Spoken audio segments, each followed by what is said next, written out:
ছোটবেলায় আমার নিষ্পাপ মন যেমন ছিল, কাকিমা তুমি এটা মায়ের থেকে চেয়ে পাঠিয়েছিলে তো মা এটা তোমার জন্য পাঠিয়েছে, এই নাও। আয় তুই দুটো চকলেট নিয়ে যা। চকলেট? এই ছুটকি, তোর মা আমার নামে বাড়িতে কি কি বলে রে? হ্যাঁ বলে তো, অনেক কিছু বলে। যে মিতা কাকিমা সব জিনিস আমার থেকে চেয়ে চেয়ে নিয়ে যায়, ওর মনে হয় কিচ্ছু নেই, ভিখিরি কোথাকার, এরম করে বলে। আর কি বলে?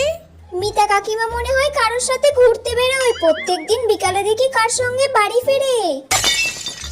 হ্যাঁ আরো বলে ওর সঙ্গে ঝগড়ায় তো কেউ পারবে না, সব মানুষের সাথে ও নিজে গিয়ে ঝগড়া করে, তার দোষ থাকুক বা না থাকুক। আর ওর সাথে আমি থাকি বলে আমারও জ্বালা, সব ভুলগুলো জেনেও আমাকে ওকে সাপোর্ট করে যেতে হয়। তাহলে কাকিমা আমি এত কিছু বললাম, এবার আমাকে চকলেট দাও। চকলেট খাবি? এনে খা।